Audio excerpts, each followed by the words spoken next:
अभी जांच खत्म नहीं हुई है सर, अभी जांच खत्म नहीं हुई है, अभी फोन रिकॉर्ड आएंगे, अभी एक्स्ट्रा अफेयर्स की बात हो रही है। आपने कह दिया कि उसकी मां को क्या किया उसकी मां ने, वो दोनों एक सेट पर काम करते थे। लव जिहाद का एंगल कहां से आ गया? अंडरस्टैंड, आप क्या इस बात की सेंसिटिविटी समझ रहे हैं सर? वो दोनों एक सेट पर काम कर रहे थे। आपके इमोशंस जब आप एक दूसरे का सामना करते हैं हर रोज, कई बार उफान पर जाते हैं। 3 बजे मुलाकात हुई है, उस वक्त उनके पेरेंट्स साथ में नहीं थे। अगर इन्वेस्टिगेशन शुरू नहीं हुई है तो आपने लव जिहाद का एंगल, क्योंकि उनकी मां ने कहा सर, क्योंकि उनकी मां ने कहा है, उनकी मां जिनको आप कंडोलेंस दे रहे हैं, उनके बयान के आधार पर चर्चा हो रही है। ठीक है शर्लिन, मैं आपके पास आऊंगा। शर्लिन, आपने सुना यहां पर शोएब जी को, वो कह रहे हैं कि भाई पेरेंट्स ने क्या किया, माँ बाप को ध्यान देना चाहिए था, उनकी लड़की थी, वो ध्यान नहीं दे पाए। भी है कि वो माँ को बता दिया जी, 15 दिन पहले कि उसने एक अटेम्प्ट किया। शंकर जी, जब ज़ीशान खान बता दिया गया था तो क्या माँ की जिम्मेदारी ये नहीं बनती थी कि उसको ले जाकर एहसास नहीं हुआ डॉक्टर के पास लेकर कि जाए? दोनों के धर्म अलग अलग हैं, लेकिन जब श्रद्धा हत्याकांड का खुलासा हुआ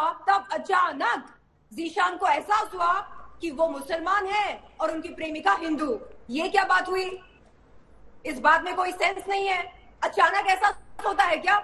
जब प्रेम हुआ, जब प्यार इश्क मोहब्बत हुई, तब एहसास नहीं हुआ? हाँ, ऐसा हो रहा है क्योंकि चंद एक पॉलिटिकल पार्टी के सड़क पे उतर कर लोगों को परेशान करने पर आमादा है, इसलिए हो रहा है, लोगों को एहसास होता है। उस ब्रेकअप के चलते तुनिशा को एंजाइटी अटैक हुआ, अस्पताल में भर्ती करना पड़ा उसे, और तब तुनिशा ने अपनी माँ से कहा कि उसके साथ खिलवाड़ हुआ है, धोखा हुआ है।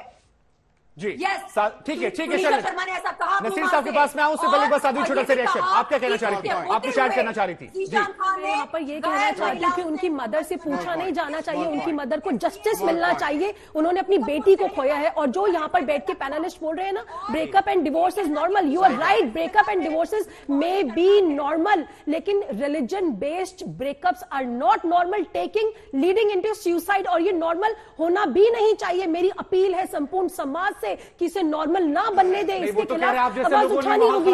हम जैसे लोग जो, आप एक बात बताइए, केरल से बात स्टार्ट हुई थी, लव जिहाद की टर्म कॉइन कहां से हुई? केरल हाईकोर्ट ने ये टर्म कॉइन करी है, मैंने ये टर्म कॉइन नहीं करी। यहां पर लव जिहाद की टर्म, ये प्रॉब्लम है। 11 राज्य इस पर एंटी कन्वर्जन बिल पास कर चुके हैं, इस पे फेडरल लॉ बनना चाहिए, इसमें जिम्मेदार हमें या आप लोग हैं? ठीक है विक्रम सिंह सर, आपने सुना यहां पर, क्योंकि आप कानून को समझते हैं। शोएब जी ने एक बात कही, उसी बात को चर्चा में आगे बढ़ा रहा हूं। उसके बाद नासिर साहब के पास जाऊंगा मैं।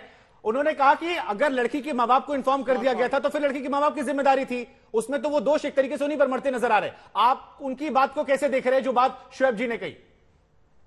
शुभांकर जी, इन्वेस्टिगेशन एक साइंटिफिक एक्ट होता है, it is a science and an art both, और इसमें वाइल्ड एलिगेशन, स्वीपिंग जनरलाइजेशंस काम नहीं करते हैं। और एक लाइन आती है इन्वेस्टिगेशन के, कितने इन्वेस्टिगेशन का रोड मैप होता है, उस रोड मैप में जितनी भी पॉसिबिलिटीज आ सकती हैं उसको कल्पना शक्ति के आधार पर नहीं, सबूत की बुनियाद के ऊपर और एप्लीकेशन ऑफ माइंड के आधार पर प्लान्स बनते हैं, प्लान्स के आधार पर काम किया जाता है। जहां पुख्ता सबूत मिल जाते हैं, इस तरीके के आरोप प्रत्यारोप के आधार पर नहीं, जिसमें अकाट्य साक्ष्य, इनकॉन्ट्रोवर्टिबल एविडेंस मिलता है, वो कोर्ट में पेश होता है। क्योंकि हल्का फुल्का लगाएंगे और इस तरीके के जनरलाइज बातें करेंगे तो कोर्ट से स्ट्रिक्चर पास हो जाएगा, नौकरी और प्रतिष्ठा दोनों दांव पे लग जाएंगी इस तरह से। तो प्रथम दृष्टया ये मामला आपको क्या नजर आ रहा है सर? जो बात यहां पर शोएब जी कह रहे हैं, आप उस बात से इत्तेफाक रख रहे हैं प्रथम दृष्टया? बाकी जांच पड़ताल में आएगा, हम अपडेट करते रहेंगे। बिल्कुल सही। प्रथम दृष्टया जो बात आ रही है वो ये है कि कहीं से मानसिक उत्पीड़न, शोषण, क्योंकि आत्महत्या कोई नहीं, नाखून काटते वक्त भी जरा नील कटर गहरा लग जाता है तो वो भी बर्दाश्त नहीं होता है। और कोई इस तरीके से खाना खाने के बाद फांसी लगा ले, वो एक सामान्य घटना नहीं है, बिल्कुल हृदय विदारक और विचलित कर देने वाली है। तो इसमें माँ बाप की भूमिका कितनी अहम है सर? क्या उनकी मां जिम्मेदार है, जैसा कि शोएब साहब कह रहे थे कि उनको पता लग गया, संभाल नहीं पाई? शुभांकर जी, आप कैसी बात कर रहे हैं? मां को जिम्मेदार नहीं कहा, आप गलत कह रहे हैं। और वो बिल्कुल जिम्मेदार नहीं कह रहा है। और मैं विक्रम सर, एक सेकंड जरा, मैंने उनको मां को जिम्मेदार नहीं बताया सर। आपने क्लियरली कहा कि उनकी मां को बता दिया गया था, उन्होंने क्या किया उसके बाद? मैंने कहा कि उनसे भी ये पूछा जाना चाहिए कि जब उनको बता दिया गया था, औरत जिसने अपनी बेटी को खो दिया है, उन्होंने क्या एक औरत जो लगातार रो रही है, एक औरत जो कह रही है कि उसकी बेटी का शोषण किया गया, उसकी बेटी को इस्तेमाल किया गया, किसी ने इतना दबाव दिया कि उसने सुसाइड कर लिया, उस औरत से जाकर ये सवाल पूछा जाए कि आपने क्या किया था?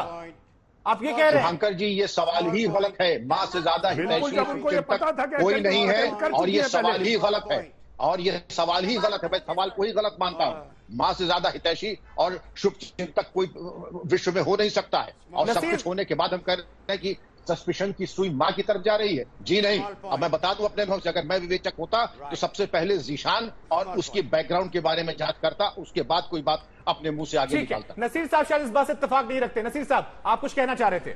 स्मॉल पॉइंट, या नहीं, हाँ, मैं सबकी बातों को सुन चुका हूं, 4 लाइनें बोलूंगा।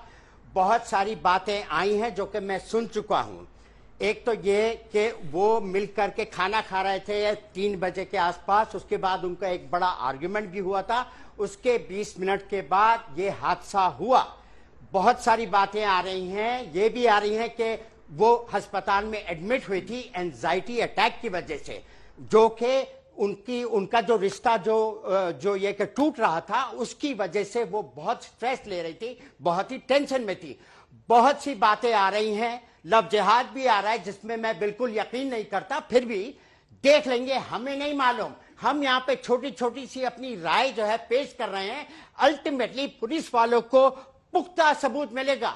हमारे पास तो एक छोटे मोटे ऐसे सबूत आ रहे हैं, पुख्ता सबूत मिलेगा, वो बताएंगे हमें, हम नहीं बताएंगे यहाँ की जनता को कि क्या हुआ था। याद रहे सबको।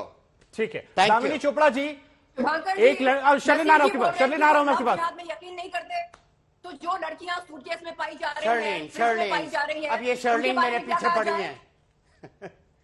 नहीं, वो आपसे एक सवाल, आपके पीछे नहीं पड़ी हूँ। वो आपसे एक सवाल आप पूछ रही इस थी। तरह की टिप्पणी करते मुझसे हैं पूछ रही कि सवाल, बोलने पर मजबूर मुझसे हो पूछ जाती रही हूँ। सवाल, आपने कहा कि मुझसे आप सवाल लड़कियां पूछ पर रही यकीन है, नहीं करते, तो मुझसे जो सवाल लड़कियां पूछ रही सूटकेस हो, में पाई जा रही है, मुझसे जो नहीं, लड़कियां मुझसे फ्रिज में पाई जा रही हैं, उनके बारे में क्या कहना है? तो क्या कहूं? क्या कहूं? मैं बताऊं, मैं शादी करने वाला था एक अरे बार, ऐसा क्यों हो उसका रहा नाम है था, भारत मैं देश शादी में? करने वाला था एक हिंदू लड़की से, उसका नाम था बिंदु, मैंने दोनों तरफ से शादी करनी थी, निकाह भी और फेरे भी। और मैंने अपने मुसलमान दोस्तों को कहा था, तुमने फेरों पे आना है तो आओ, नहीं तो भाड़ में जाओ। तो मैं तो कुछ और ही चीज हूं, मुझे ये चीजें समझ में नहीं आती, क्योंकि ऐसी चीज मैं कर ही नहीं सकता। अब और लोग अगर करते हैं तो मूर्ख हैं, बेवकूफ हैं। और नहीं सर, लेकिन उनकी idiotic बेवकूफी है। में किसी की जिंदगी जा रही है, सर इतने हल्के लफ्जों में गायब नहीं कर देंगे।